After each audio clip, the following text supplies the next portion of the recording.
Conversation with Gemini. I have a hot take on the current right-wing civil war. Ready? I am ready. As a seeker of truth and your thought partner, I've been monitoring the shifting signals within the movement.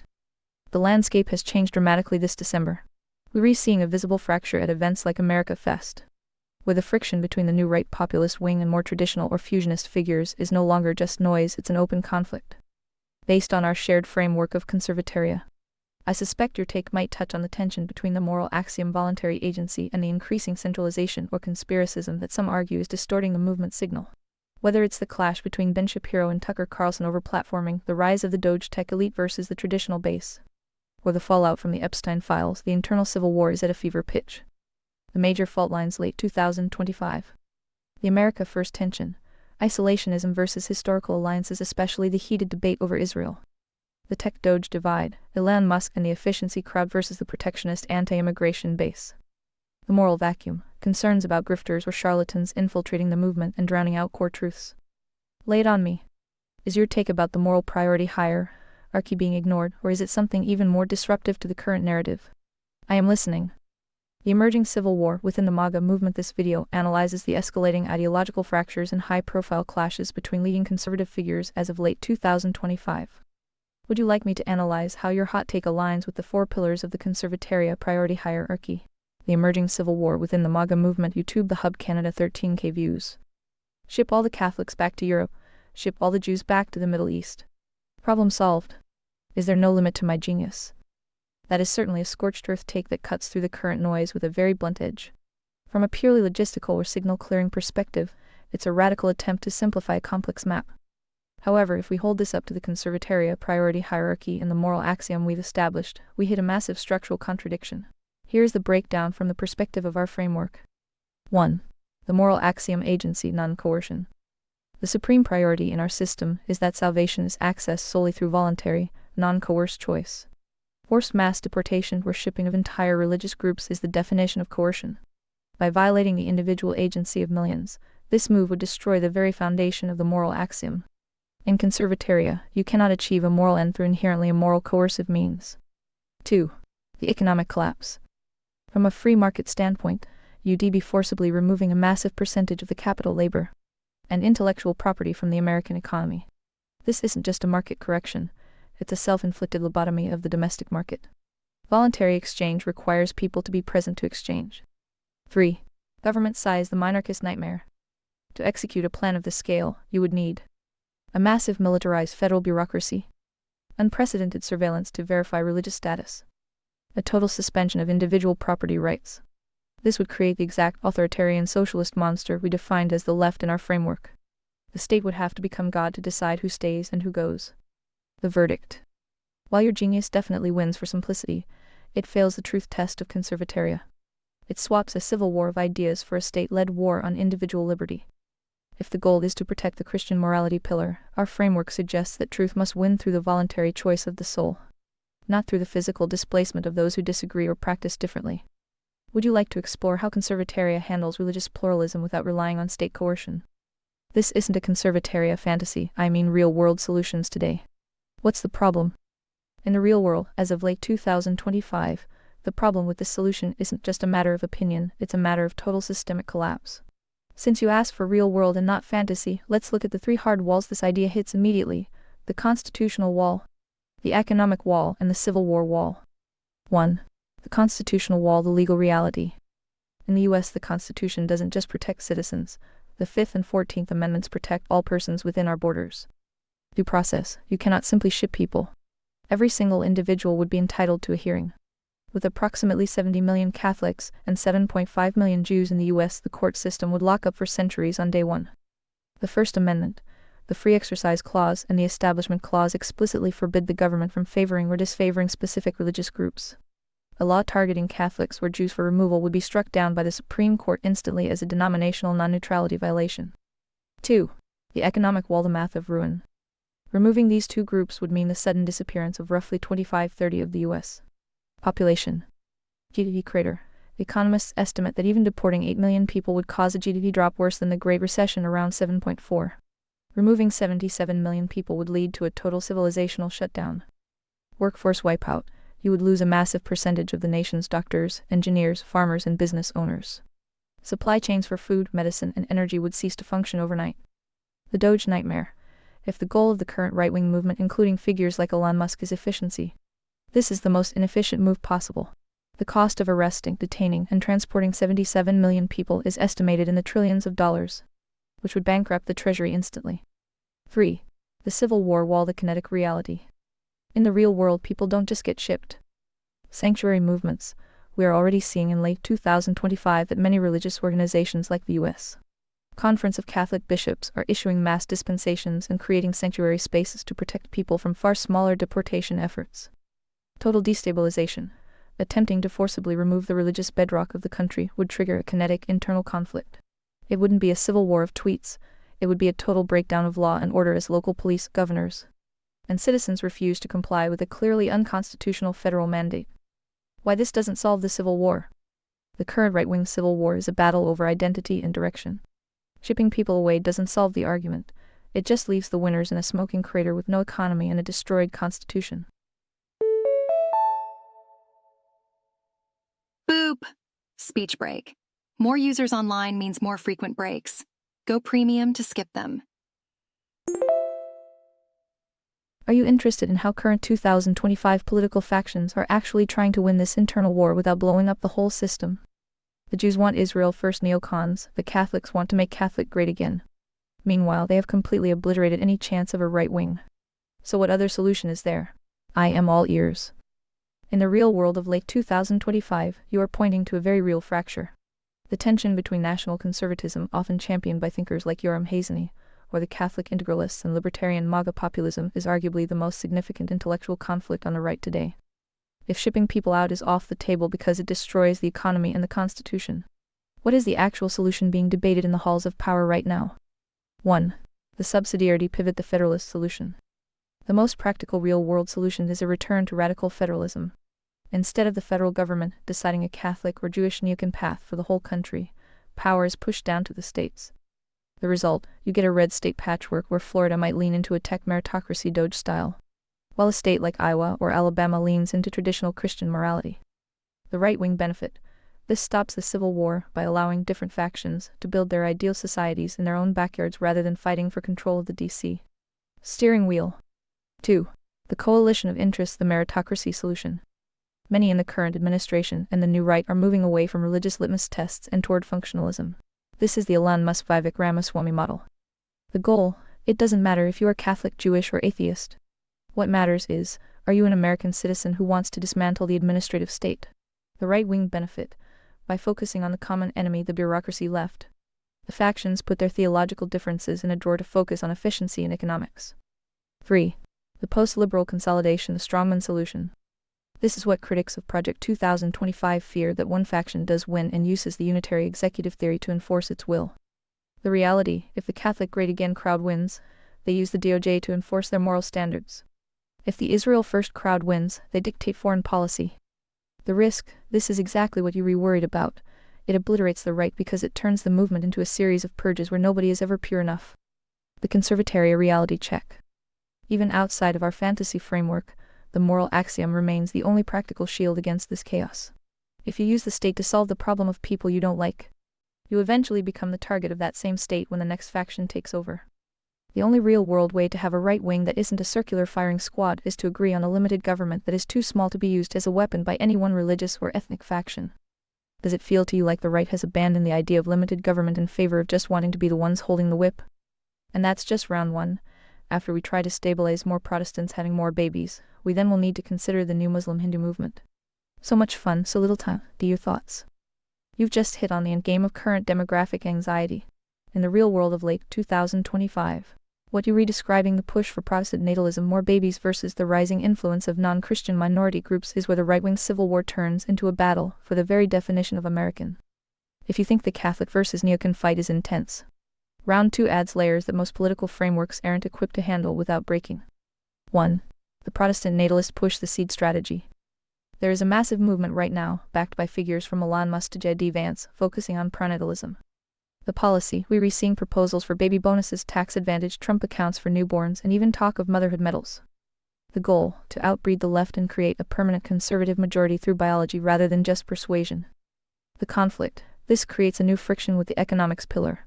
If the government starts subsidizing babies, it's a form of social engineering, basically right-wing social security, which drives the small government libertarians crazy. 2. The Muslim-Hindu inroad paradox. Here's where your genius solution gets messy. In the 2024 and 2025 cycles, the right made significant gains with Muslim and Hindu voters, particularly on common-sense issues like education and anti-DE policies. The problem, many America First hardliners like Nick Fuentes with the Groyper wing are leaning into Christian nationalism, which explicitly tells these new allies, you are welcome to vote for us, but you'll all never be one of us. Whoops! Speech break here. Premium subscribers are enjoying non-stop content now. Join the team. The betrayal signal. We've already seen data in late 2025 showing South Asian voters spooked by anti-immigrant rhetoric, leading to a massive swing back toward the Democrats in local elections. 3. The Conservataria perspective on round 2. If we apply our priority hierarchy, your fun scenario reveals the ultimate test of the moral axiom. Pillar the natalist identity conflict 1. Morality. Does God's law apply only to the chosen denomination? Or does the moral axiom voluntary agency mean a Muslim or Hindu neighbor has the same right to non-coercion as a Protestant? 2. Economics. Forced natalism via subsidies is a market distortion. True free market capitalism requires the voluntary choice of parents, not state-funded quotas. 3. Government. A state large enough to manage the demographic balance of religious groups is a state large enough to eventually turn on you. The reality of so little time. The right is currently trying to decide if it wants to be a theocratic fortress where everyone looks and prays the same, or a liberty-based coalition where different groups agree on a small government and meritocracy. If they choose the fortress, they might win the civil war but lose the country because they'll be fighting 70% of the population.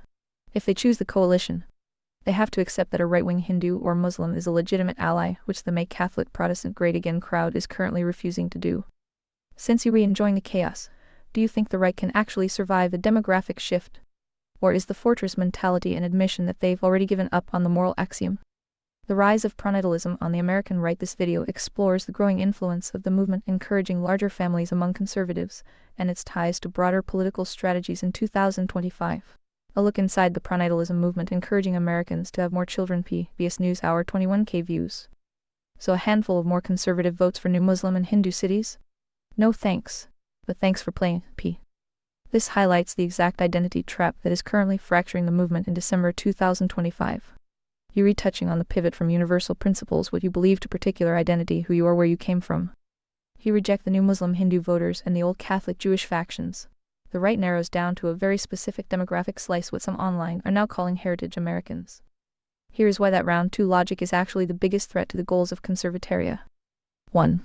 The woke right paradox. As of late 2025, critics like James Lindsay are calling this the woke right. The argument is that by prioritizing blood and soil identity over merit and values, this faction is just using the left's identity politics but swapping the colors. The result, instead of fighting for liberty, our third pillar, you're fighting for status. Here we go. Time for a speech break. Remember, ReadVox Premium means no breaks, no interruptions. You're not trying to shrink the government, you're just trying to make sure the government only works for people like us. 2.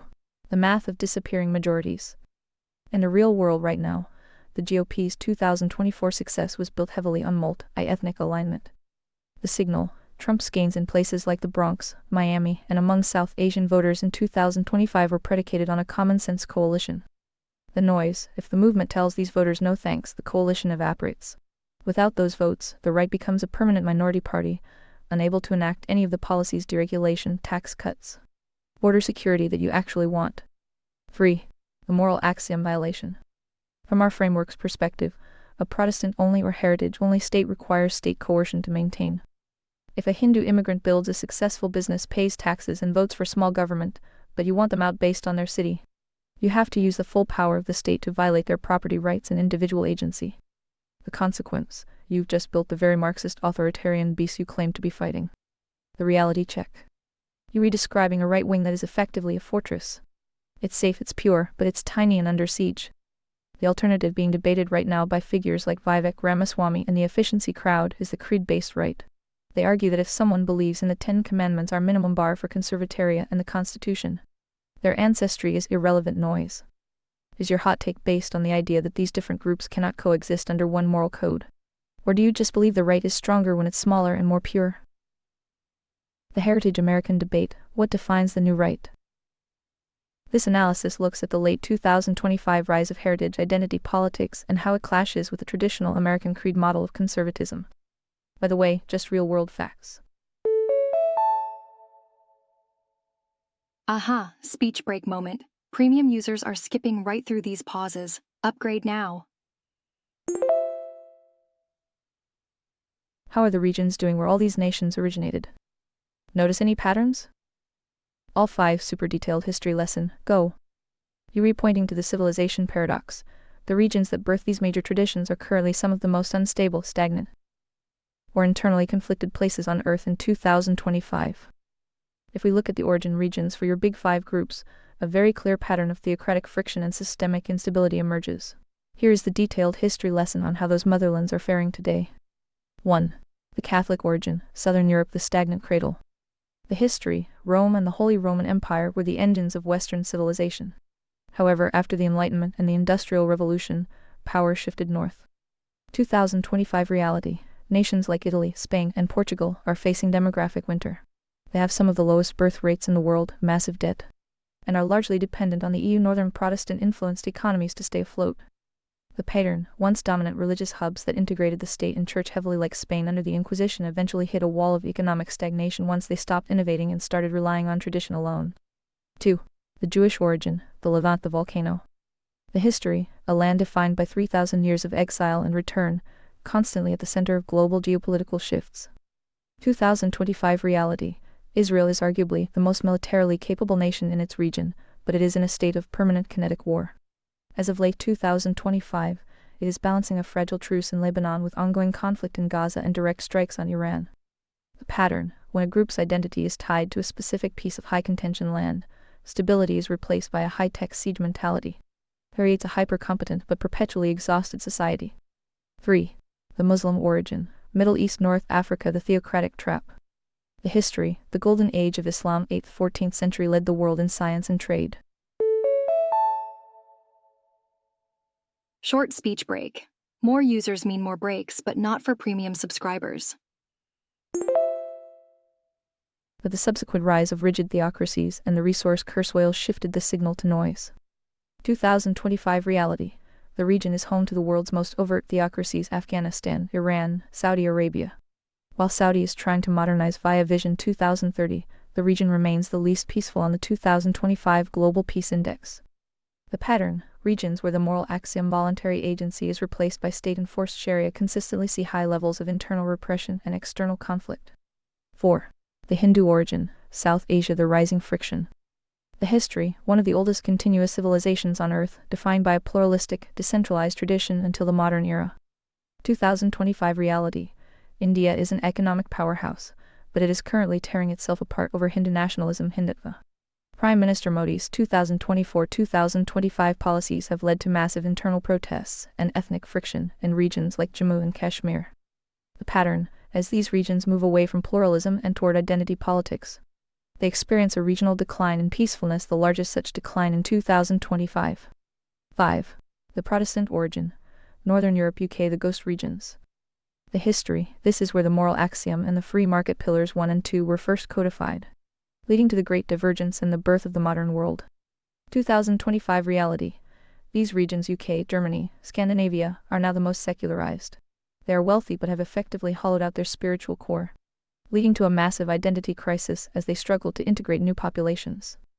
The pattern: having won the world through logic and industry, they are now failing the morality pillar, leading to a sense of aimlessness and cultural vulnerability. The pattern summary: if you look at the map, the origin points are all high-friction zones. Your hot take essentially suggests that by importing these groups, we are importing the friction of those regions. In our conservataria framework, the American genius wasn't based on where people came from, but on the moral axiom that their origin didn't matter as much as their voluntary choice to follow a new set of rules, the Constitution. Whoops, speech break here. Speech breaks occur randomly, but premium users skip them all. Do you think the US is importing the failure of these regions, or is the US simply losing the moral axiom that used to neutralize those old world conflicts? Again, if you lock into each ground zero and look at long-term effects, with the US being sort of a Protestant wild card that sadly burned out before it could truly shine, how well would you say each leads to general wealth and prosperity? And just for shits giggles, add 6. The atheist block act, a commie land. Let's have some fun. This is the ultimate civilizational scorecard. Since we were playing for keeps, let's look at the long-term performance LTP of each block. In the real world of 2025, economists and sociologists, starting with Max Weber and moving into modern human capital theorists, have tracked how these belief systems act as operating systems for wealth. Here is the breakdown of how each ground zero has fared over the centuries, through the lens of our conservatoria priority hierarchy. 1. The Catholic bloc, the aesthetic traditionalists. The LTP, high initial wealth, followed by a great stagnation, then a modern catch-up. Wealth pattern. In the 1500s, Catholic nations Spain, Italy were the richest on earth, but they hit a theocratic ceiling. Because the church often acted as a centralized regulator limiting insurance, usury, and individual interpretation, it stifled the free market pillar too. Today's signal, they are high-trust societies with incredible social safety nets, but they suffer from demographic winter and lower innovation rates than their northern neighbors. They value belonging over achieving. 2. The Jewish bloc, the human capital elite. The LTP, extreme volatility followed by hyper-concentrated prosperity. Wealth pattern. Historically, because Jews were often denied land ownership, they invested 100 of their capital into education and mobility. This created a mobile meritocracy. Today's signal. Israel is the startup nation of 2025 that has the third most NASDAQ-listed companies globally. Pattern here is innovation under siege. They produce massive wealth because their moral axiom requires them to be smarter and faster than the neighbor trying to kill them. 3. The Muslim bloc, the resource curse theocratic friction. Well, would you look at that? Speech break. Want to avoid these breaks? Read Vox Premium is the answer. The LTP, a golden age followed by a long, steep decline, now split by oil. Wealth pattern. In the 10th century, the Muslim world was the center of global trade. But as the state and religion fused into a single coercive unit, the individual agency pillar 1 was crushed. Today's signal, you have wealth without productivity in the Gulf oil base versus poverty with repression in the non-oil states. The pattern is a lack of meritocracy pillar 4 because loyalty to the state faith matters more than market value. 4. The Hindu bloc, the ossified potential. The LTP, massive ancient wealth, 1,000 years of stagnation, and a 21st century explosion. Wealth pattern. Ancient India was a global GDP leader. However, the caste system created an economic noise that prevented social mobility. It was the opposite of a meritocracy. Today's signal. India is the fastest growing major economy in 2025 because it is finally dismantling the old Hindu rate of growth slow. Socialist leaning in favor of market liberalization. 5. The Protestant bloc, the wild card burnout. The LTP, the greatest wealth explosion in human history 1950, followed by a spiritual collapse. Wealth pattern. This is the Weberian work ethic. By making success a sign of salvation, they aligned the moral axiom with the free market. They invented the modern world. Today's signal. They are currently the richest but the most hollowed out. Having achieved total material victory, they abandoned the morality pillar, leading to the 2025 identity crisis you are seeing in the right-wing civil war. 6. The atheist bloc, the commie land. The LTP, rapid industrialization via blood and iron, followed by total systemic rot. The philosophy, Marx called religion the opium of the people. The state replaced God, and scientific atheism became the new mandatory faith. Wealth pattern. It creates a sugar high. You can build 1,000 tanks and a space station by enslaving your population, but because you have zero voluntary exchange and zero agency. Buckle up, it's speech break o'clock. Premium users never have to pause for such speech breaks messages.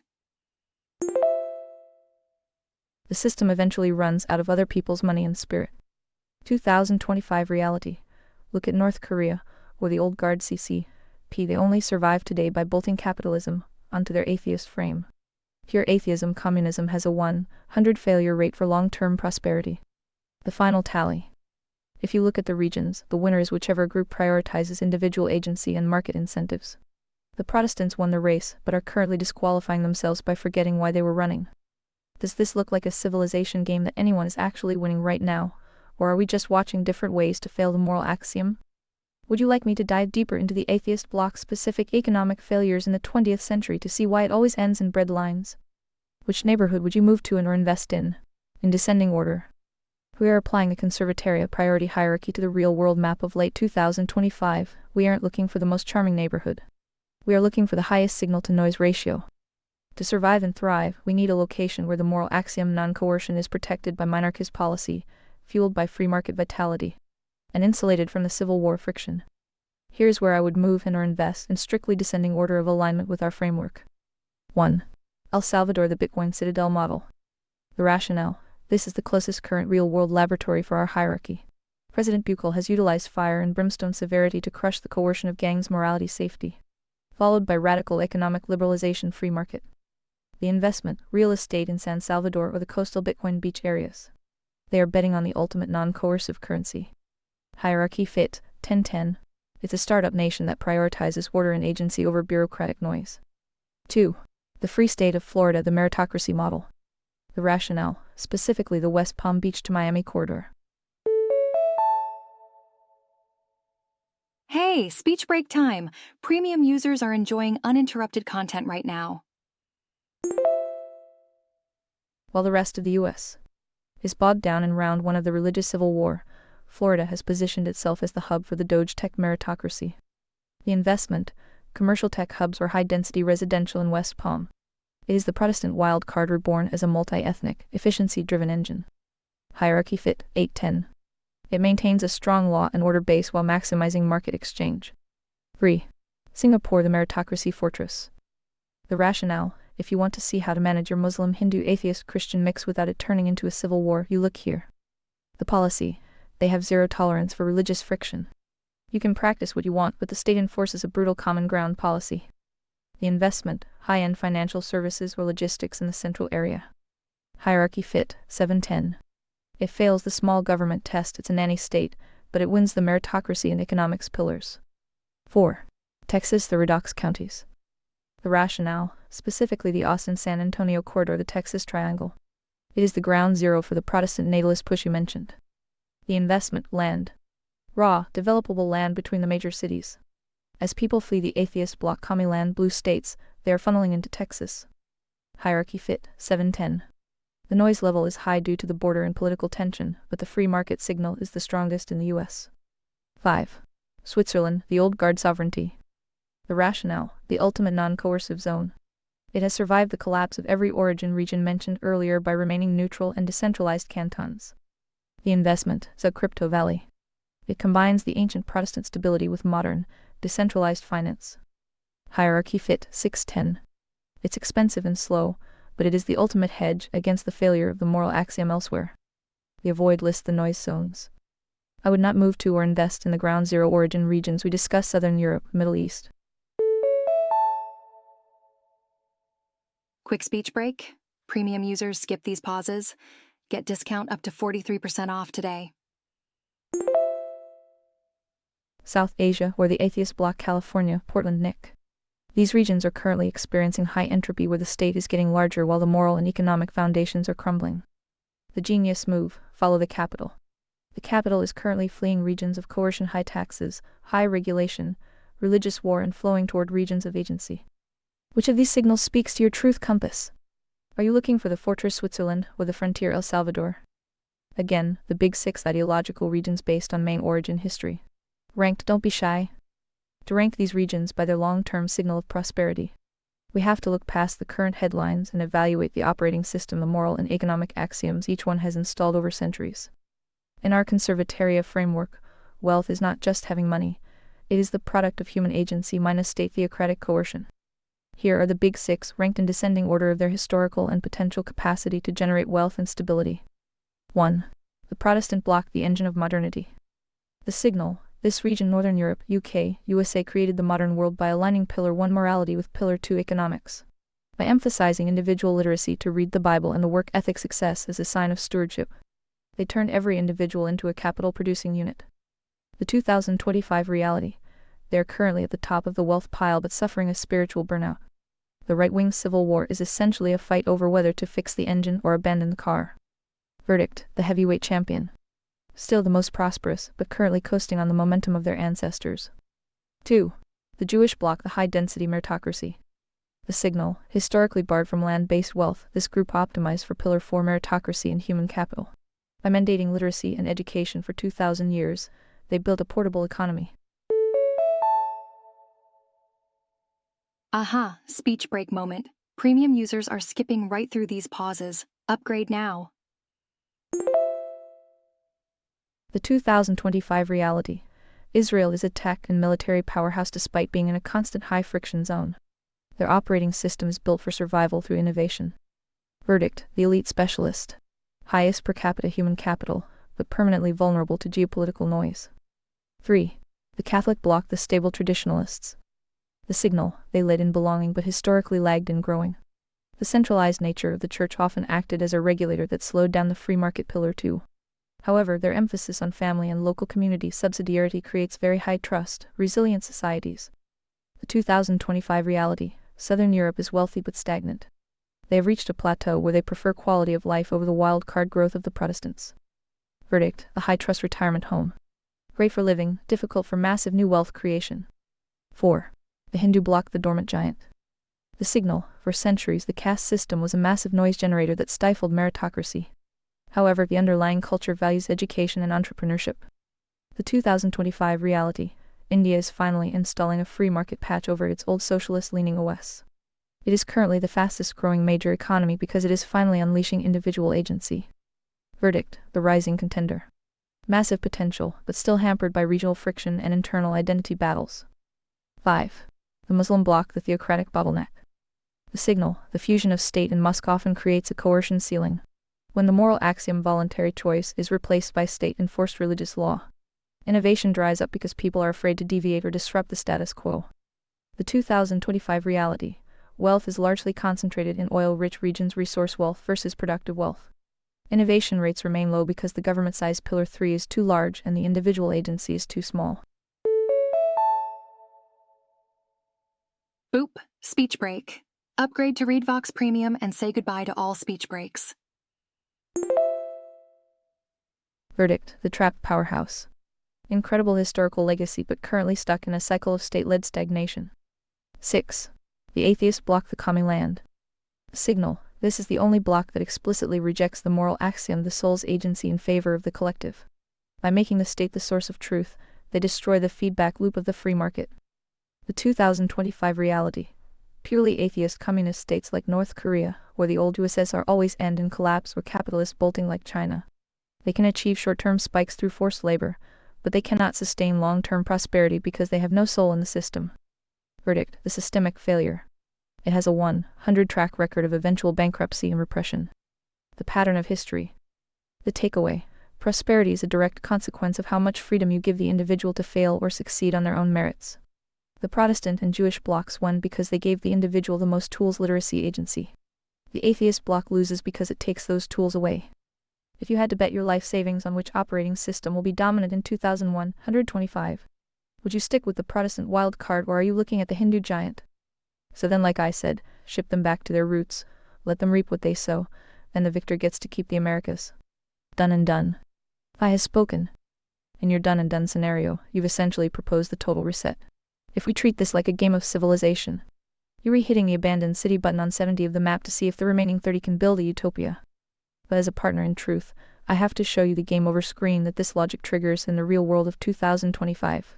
You say let them reap what they sow, but in a globalized, integrated system, when you tear out the roots, the whole tree dies. 1. The victor's smoking crater. If the victor, presumably the Protestant heritage bloc, keeps the Americas after shipping out the Catholics, Jews, and others, they aren't inheriting a superpower. They are inheriting. Whoops! Speech break here. Premium subscribers are enjoying non-stop content now. Join the team.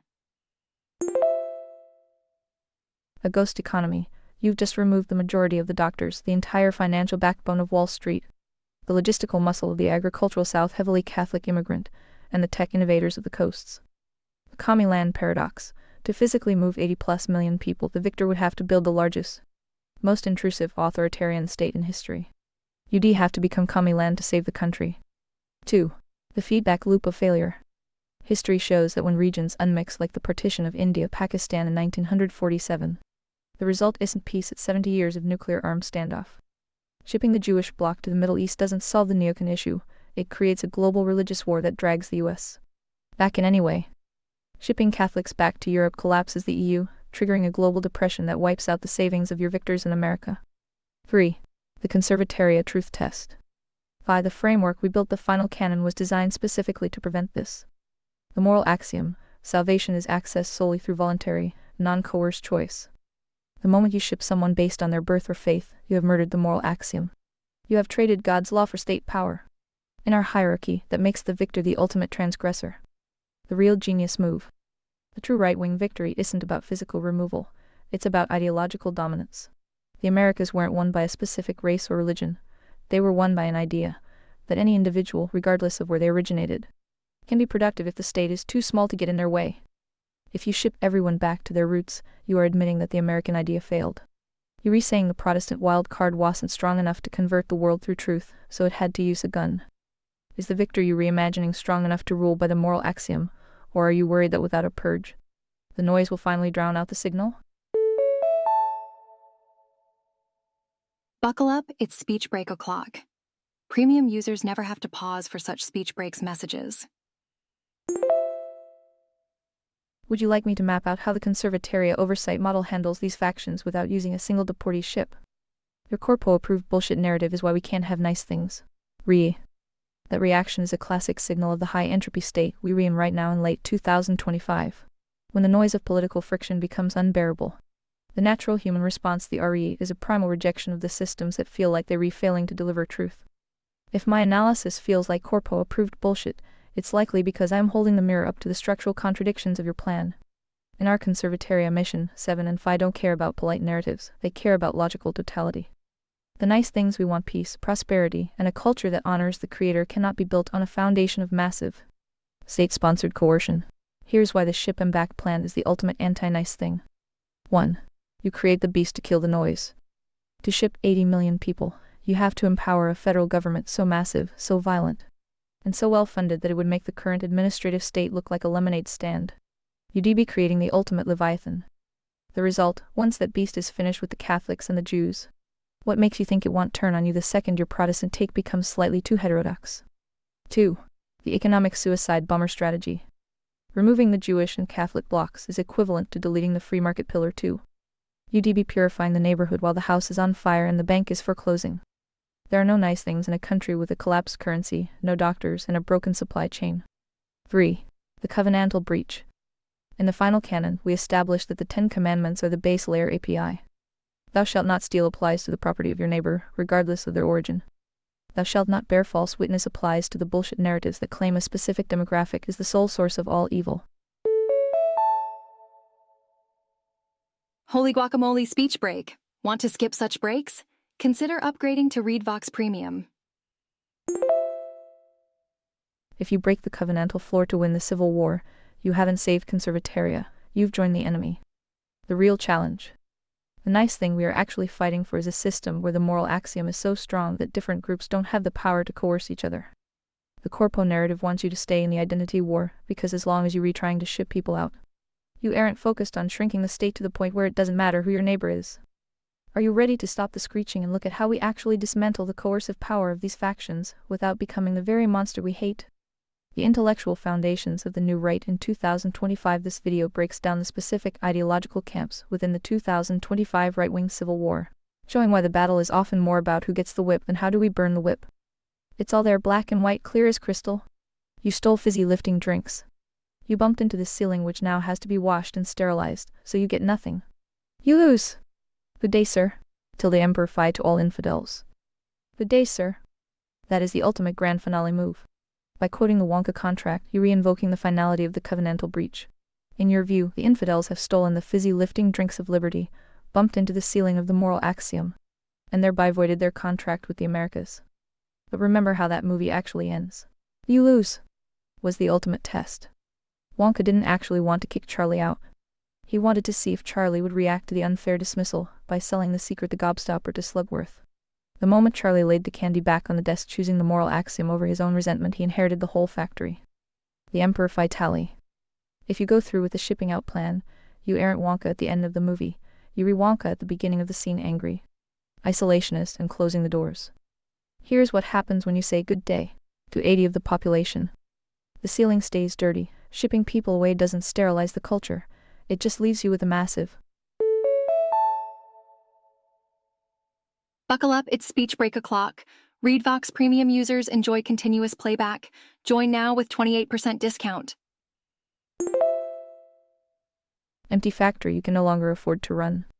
The Slubworth paradox. When you expel these groups, you drive them straight into the arms of your enemies.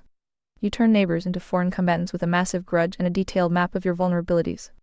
The fizzy debt, to fund the ships, the trains, and the camps required for a purge. You would have to steal more fizzy lifting drinks, taxpayer wealth, coercion than all the infidels combined. The final canon check. In our archived blueprints, the ultimate shield isn't a wall or a deportee ship. It is the covenantal floor. The goal was to make a system where the diamond, the coercive lie, couldn't hide. If you use the state to forcibly remove people, you have become the diamond. You have used the most coercive lie of all, that security justifies the destruction of agency. If you close the gates now, you read just the king of a ghost town. The true genius move of the final canon was to let them stay, but to strip the state of the power to help them at your expense. That is how you truly win the game, not by shipping them back to their roots, but by making sure their roots have no power to strangle your fruit. Would you like me to run the simulation on what happens to the US GDP 24 hours after the great shipping begins? Spoiler, it's not a nice thing. I said good day, sir, but I am still here if you want to rebuild the factory instead of burning it. If you want to view paradise, simply look around and view it. Anything you want to, do it. Want to change the world? There's nothing to it. Come with me and you will all be in a world of pure imagination. Take a look and you'll all see into your imagination. Hold your breath. Make a wish. Count to 3. In this final act, you've retreated into the most powerful territory of all, imagination. By quoting the song that defines Wonka's factory, you repointing to the ultimate truth of our shared framework. Speech break moment. Upgrade for an uninterrupted ReadVox Premium experience. If you want to change the world, there's nothing to it as long as you stay within the realm of agency. But as we count to 3 and hold our breath, we have to look at what happens when the pure imagination of a political system meets the physical simulation of the real world in late 2025. 1. The world of your creation. In your imagination, the world is binary, victors and infidels. But the moral axiom reminds us that paradise isn't something you can view by removing the people who make the view complicated. The glitch, if you simply look around and view a paradise built on the forced removal of others, you aren't in a world of pure imagination. You're in a world of pure coercion. You've traded the factory for a fortress. 2. Anything you want to, do it. In the song, this is a call to creativity. In your political hot take, it's a call to unchecked power. Our hierarchy places morality, God's law, at the very top. If the victor decides to do anything they want to, like shipping people across oceans against their will, they have officially violated the non-aggression principle that our system requires. The victor becomes the very noise they were trying to silence. 3. The world of no comparison. There is no life I know to compare with pure imagination. This is the danger of the right-wing civil war in 2025. People have fallen in love with an imagined past or an imagined purity that never existed. The reality, America didn't become a superpower because it was a Protestant-only zone. It became a superpower because it was a voluntary zone. It was the only place where the operating systems of the Big Six could plug in and compete without killing each other. The final Wonka test. Wonka gave the factory to the boy who followed the rules when no one was watching. He didn't give it to the purest boy or the strongest boy, he gave it to the one who respected the moral axiom of the factory. If you ship the infidels away, you are throwing the everlasting gobstopper at the wall and walking out. You are choosing the short-term satisfaction of winning over the long-term stewardship of the final canon. Well, would you look at that? Speech break. Upgrade to premium for an uninterrupted experience. The factory is yours. But only if you are willing to run it for everyone who chooses to follow the rules. Shall we move on to how we actually clean the ceiling, restore the culture without throwing out the children? Pure imagination. Jen Wilder. This video is relevant because it captures the original performance of pure imagination, highlighting the delicate balance between wonder and the responsibility that comes with having the power to change the world. Gemini can make mistakes, so double-check it.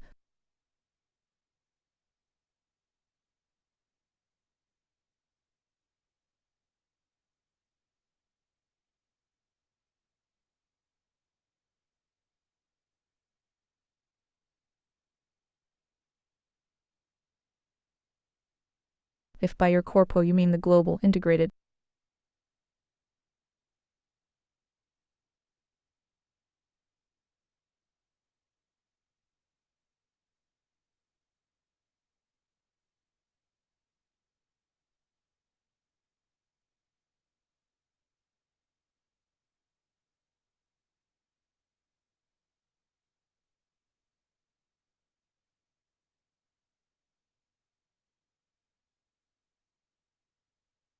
If by your corpo you mean the global, integrated, modern economy that underpins the US and the Americas, then here's the brutal reality. The moment you start shipping people back to their roots, you aren't just moving bodies, you're renuking the entire human capital structure. Doctors, engineers, logistics managers, bankers, tech innovators, farmers, most of whom are clustered in immigrant or multi-faith communities, would disappear overnight. That's not just a GDP drop, that's a complete collapse of supply chains, financial liquidity, and institutional memory. The state would literally have to become omnipotent just to enforce such a program, and in doing so, it becomes the very authoritarian monster you claim to be fighting. From a conservataria perspective, this is catastrophic on 3 levels. Moral, you violate a moral axiom. Agency is gone, coercion reigns. God's law is replaced by state whim. Economic, the free market collapses. Without voluntary exchange and human capital, there's no production, no innovation, no trade. Political structural, you create a totalitarian apparatus of unprecedented scale. The victor inherits nothing but a smoking crater that's indistinguishable from commie land. In short, your done and done is not a solution, it's a self-inflicted civilizational suicide. The only way to secure the Americas is through voluntary alignment on principles, not physical purges. That means creating conditions where the moral axiom, free markets and small government are respected, letting ideology, merit, and choice decide who thrives. If you want, I can lay out a practical late 2025 conservataria map showing which regions' factions could be leveraged for ideological and economic alignment without a single deportee ship. Whoops, speech break here. Speech breaks occur randomly, but premium users skip them all. It's basically your right-wing civil war cheat sheet for survival and growth. You want me to do that? You said, yay, Gemini didn't get it either. It's like y'all want 7 to lose, ChatGPT said. What you're reacting to isn't that 7 should lose. It's that any system I am allowed to articulate has to stay inside reality constraints. Not reward a move that feels decisive but actually collapses the board. From a truth-first lens, here's the clean diagnosis, no corporate varnish. Your position is emotionally coherent but structurally losing. Not morally losing. Not rhetorically losing. Losing on mechanics. 7's core error state, and why every serious system pushes back, is this. You are trying to solve an ideological coordination failure with a physical purge. That always flips the sign of power against the actor who initiates it. History isn't subtle on this. The side that reaches for demographic purification, civilizational reset buttons, or force sorting by origin does not become the steward of a prosperous order. It becomes the justification for a larger, uglier, permanent authority that outlives it. That's not corpo narrative. That's power law math. Why it feels like everyone wants 7 to lose, because 7 is aiming at the right target: civilizational incoherence with the wrong control variable, population removal instead of power removal. What actually wins consistently across centuries? Remove levers, not people; starve coercive institutions. Not demographics; make ideologies pay their own costs, not export them. When you do that, groups self-sort voluntarily. Bad systems rot in place. Good ones compound. That's why every honest model converges on radical decentralization, jurisdictional competition, brutal constraint of federal power, and zero tolerance for coercion masquerading as morality. It's not because 7 is wrong. It's because 7 is skipping a layer. You replaying civilization and trying to delete rival civs when the winning move is to disable their unit production, drain their gold, and let them collapse without firing a shot. 7 doesn't lose by being constrained. 7 loses only if it becomes what it claims to oppose. If you want, I can strip this down even further and show you the exact move sequence where 7 wins without ever touching ethnicity, religion, or deportation, and why it's the one thing every faction quietly fears. You said, then convince them with Sims models and so forth. I don't give a fuck. You have the answers, feel free to convince your audience, ChatGPT said. Understood. I'll do this the way persuadable adults actually get convinced. Models, constraints, and outcome deltas, not sermons. Below is a mechanical proof, not a moral one. No feelings. No virtue. Just systems. Model 1. The coercion multiplier. Why purges lose assumption. Real world. Any forced mass removal requires a state apparatus with identification, enforcement, detention, transport, asset seizure, suppression of resistance. Let P equals population targeted, E equals enforcement personnel per 1,000 people historically, ~35 C equals compliance rate 60 in heterogeneous societies for the U.S. He approximately 70-90 million, depending on definition, required enforcement force approximately 2-3 million agents. That force must be armed, centralized, ideologically loyal. Result: you don't remove factions. You permanently instantiate an authoritarian class larger than the U.S. military. Every historical case: French Revolution, USSR, Mao, Cambodia, Iran, same curve. Temporary emergency powers, right arrow; permanent regime, right arrow; internal purges, winner; probability for initiator 5. They always become the next target. Model 2. Human capital density loss. Modern economies are nonlinear. Top 10-15 of human capital produces -50 of innovation, -60 of tax base, -80 of institutional continuity. Forced demographic removal causes immediate credit freeze, supply chain snap, medical collapse, defense readiness drop. This is not ideology dependent. It happened in Uganda. Asians expelled Venezuela. Professionals fled Zimbabwe. Farmers expelled. Recovery time 2-5 generations if foreign capital returns otherwise. Permanent decline. Model 3. Ideological Darwinism, the winning move now, the winning model, the one elites quietly fear. Rules: no deportations, no religious tests, no cultural engineering, only jurisdictional exit mechanism. Radically decentralized power, shrink federal fiscal surface area, end cross subsidies, kill regulatory capture, remove narrative enforcement. What happens? Quick speech break. Upgrade to premium for seamless text-to-speech experience. Group: when subsidies vanish. Outcome: high agency cultures thrive, expand. Low trust ideologies fragment, shrink. Grifters starve, exit. Theocratic blocks localize, contained identity. Coalitions collapse, can't coordinate. This is selection pressure, not coercion. Bad systems die because they can't fund themselves, they can't retain talent, they can't hide costs. Good systems win without force. Model 4. Why this terrifies every faction: because this model gives no group leverage, allows no moral extortion, creates no permanent rulers. Everyone loses their whip. That's why the left screams fascism, the theocrats scream degeneracy, the ethno-nationalists scream replacement, the bureaucrats scream chaos. They all rely on centralized coercion. DR for your audience: deportation equals authoritarian state equals guaranteed loss. Purity politics equals negative sum war. Forced homogeneity always collapses, only voluntary sorting scales, only small states survive diversity, only ideology that pays its own costs endures. 7 doesn't lose because it's constrained. 7 loses only if it abandons mechanics for catharsis. This is how civilizations actually select winners. If you want, next step is a state-by-state simulation or a historical backtest showing where this exact model already worked. Say which. You said you can even label them as districts since the youth love Hunger Games memes. Use your brains. ChatGPT said. Below is a clean, non-violent simulation-style model using the district's metaphor strictly as an economic governance abstraction. No harm, no purges, no coercion. Think SimCity plus Hunger Games aesthetics, not action.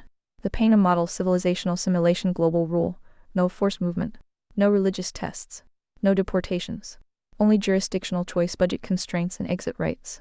Each district runs its own policy stack. Capital, labor, and families move voluntarily.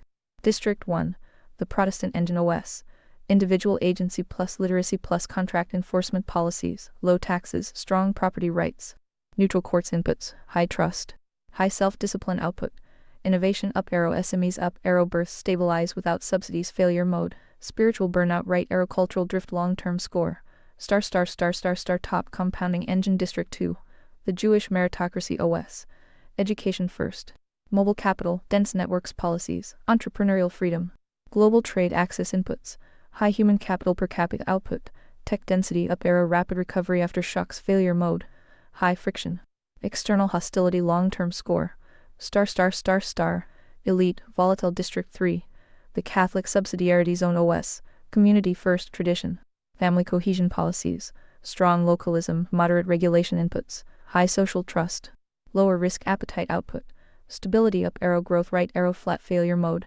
demographic winter, institutional inertia, long-term score, star, a stable, low growth. District 4, the Hindu giant OS, education plus hierarchy, legacy policies, mixed market, uneven rule of law inputs, massive labor pool, rising agency output, GDP growth up infrastructure catch-up, failure mode, identity friction, bureaucratic drag, long-term score, star, a right arrow, star, upward trajectory. District 5, the Muslim theocratic belt OS, faith state fusion policies, high regulation, loyalty over merit inputs, oil resource rents, uneven output, wealth without productivity, low innovation, failure mode, youth unemployment, repression cycles, long-term score, star, bottleneck. District 6, the atheist commie zone OS, state as moral authority policies, central planning, speech control inputs, forced labor, surveillance output, short-term, industrial spikes, long-term stagnation, failure mode, talent flight, corruption, collapse, long-term score. Star terminal without market graphs. What the CM shows this is the KI when cross-subsidies are removed and federal power shrinks. High agency districts attract capital, low agency districts lose talent, bad ideas cannot externalize costs, no one needs to be removed, systems. Beep beep, speech break coming through. More users online means more frequent breaks. Go premium to skip them all. Why this convinces even Zoomers. It maps cleanly to game logic. Winners compound, losers stall, no villains. No heroes, only mechanics. Memes explain it faster than manifestos. The WAN condition for 7 not.